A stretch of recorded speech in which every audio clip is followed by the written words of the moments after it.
Pam had an overwhelming urge to hurl her cell phone into the street. She read the text again from her ex-husband, standing in the driveway with her teeth clenched. He was supposed to see their daughter this weekend, picking her up in just 2 hours. And he was bailing, again. He had done this 3 times in a row. She was hot with rage. And then a wave of sadness. Any minute now, her daughter would get off the school bus, and she couldn't let her see her like this. Good moms didn't feel angry. Good moms didn't have tears in their eyes. Good moms were always happy, and they made snacks and fixed pigtails. So Pam pushed that anger and sadness deep, deep down. She closed the phone and plastered a fake smile on her face, ready to greet her daughter. If you have pushed emotions deep down inside because it just didn't seem like the right thing to do to let other people see them, or you simply didn't want to feel them, I'm glad that you're listening to this episode. We're going to talk about exactly how we can adopt greater emotional skill and how that skill can help you in your journey to overcome binge eating. This is the Breaking Up with Binge Eating podcast, where every listen moves you one step closer to complete food freedom. Hosted by me, Georgie Fear, and my co-coach, Mary Claire Brescia. In our Breaking Up with Binge Eating coaching program, we cover a lot of emotional skills. These play a tremendous role in being able to phase out binge eating as something our clients no longer need. We talk about being aware of our emotions and how we can diffuse them. In other words, when we haven't melted together our self-concept with our feelings, we can feel them but know that they're separate from us. It allows us to have some space and separation to think, right now I am feeling sadness, instead of, I am a sad person. I find it's helpful to use examples here because most people don't ever really examine how they feel emotions or consider that there might be several ways to do it.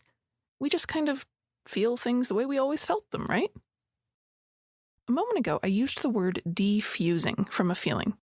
This is a really helpful angle of thinking that I have this emotion rather than I am this emotion. The difference between these may sound subtle, but there's 2 important benefits to thinking this way. 1, when we're defused, it creates space to have other feelings at the same time, because there's no reason that we're limited to one. Just like I have socks, but I also have shoes and several pairs of ski boots.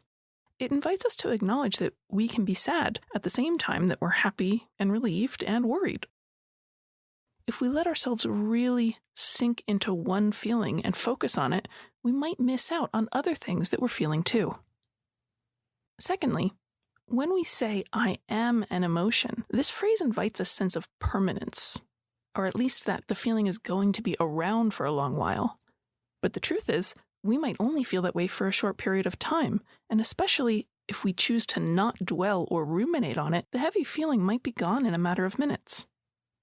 We can dilute a bad feeling if we notice a small thing like a smile from a stranger, a cool breeze, or our favorite song playing on the radio. If we say to ourselves, I'm having a bad day, we look around the world and we see more and more evidence that contributes to, wow, this is really a bad day.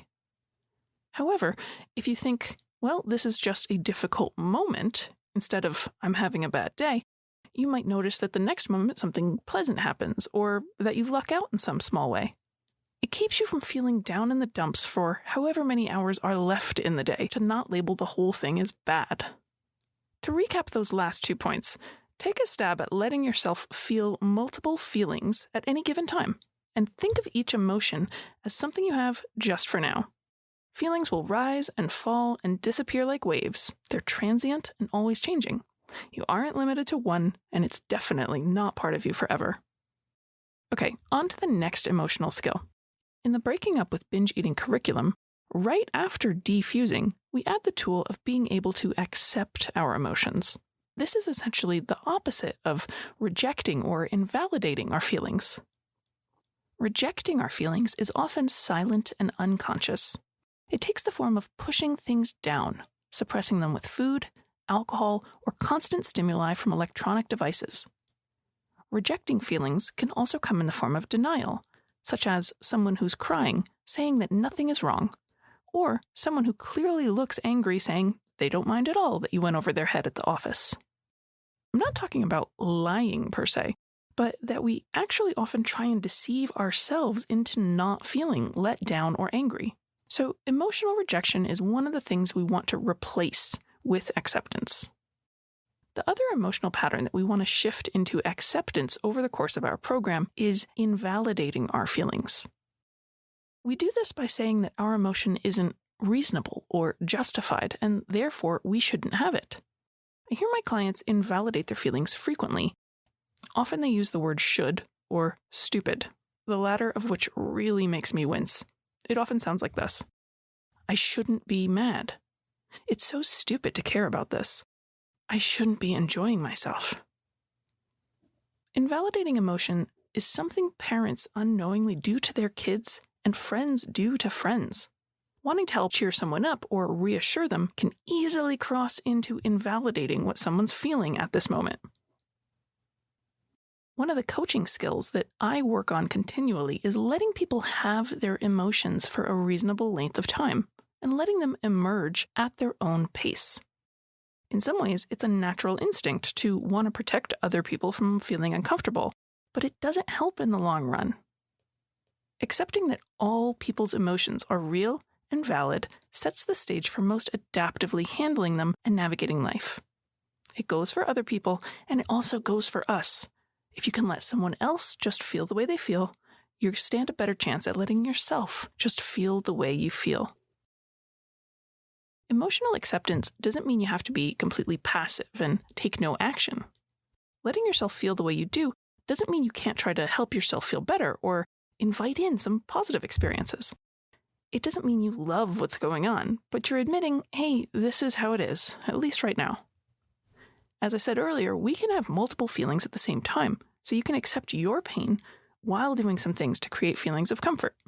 You can accept, yep, I have a headache, while you walk to the cabinet to get a couple ibuprofen. A similar misconception often makes people turn away from the idea of body acceptance because they don't want to stay in their same physical state.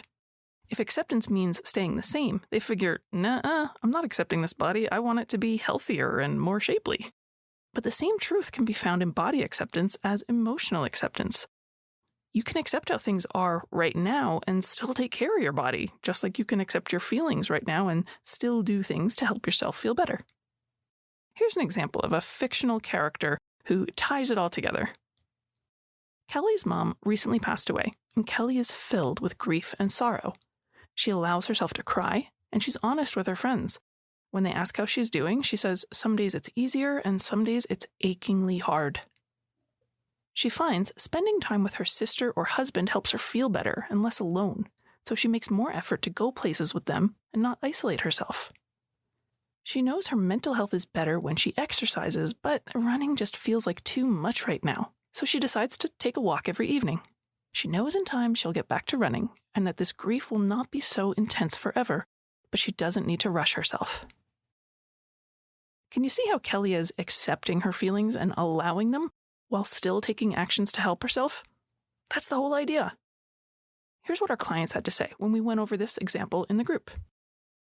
The client, we'll call James, said, coming up with what may be considered a lesser action, like walking as opposed to running, really resonates with me. These tactics help me stay away from black and white thinking, like, I can't run, so I'm not going to do anything. A client named Fiona said, in this example, I can tell Kelly really trusts herself and her own emotions. She knows her feelings and moods will come and go. This is something I would do well to remember. Emotions change throughout the day and week and month. When I'm feeling very down, my deep fear is that I'll remain that way forever. And of course that isn't true. She also seems as though she's concentrating on meeting her short-term needs, which is something this group has been encouraged to do. I totally agree with Fiona, by the way. Coach Mary Claire and I really do encourage people in the group to meet their own needs as best they can. When I was writing up this example, those were exactly some of the traits I was trying to highlight. A healthy balance with our emotions is not exemplified by suppressing them and denying them, telling everybody nothing's wrong and using the endless refrain, I'm fine, I'm fine. It's also not letting our emotions stop us from taking meaningful actions like socializing, exercising, doing our jobs, and so forth. just as Kelly did in the example, we might want to modify some things or scale back when emotional difficulty is high. We don't want to let emotions stop us completely, however. Lastly, it's important to remember that emotions aren't permanent. They change minute to minute, and even intense pain will fade with time. It's common to worry we'll feel this way forever, but you won't. No one ever had a feeling that lasted forever. You remember Pam from the beginning of this episode, fuming with anger in her driveway, but not wanting to have her daughter see it? I'd reassure Pam, yes, it's normal to be angry when someone is treating you inconsiderately, and canceling on someone last minute 3 times in a row is pretty inconsiderate. It's also normal to be sad sometimes. Good moms and dads have feelings too. It's okay to accept how you feel, and you can show your daughter how you handle difficult emotions instead of pretending that you don't have them. So to my listeners, my challenge to you this week is to notice how you feel and allow yourself to have the feeling. Don't feel like you have to get rid of it, hide it, suppress it, or kill it in some way. There's no wrong feelings to have, and they don't have to stop you from doing any of the things that are important to you. They can come along for the ride as you pursue the goals in your life. Thanks for joining me for today's episode. It's always a pleasure to share this information with you, and I live for your comments, your suggestions, and your emails. Feel free to reach me, Georgie@nutritionloft.com. Up until now, you've only heard from me, but soon you're finally going to get to hear from Coach Mary Claire. She's been down with a virus for several weeks, but she is up and recording, so I look forward to you meeting her too.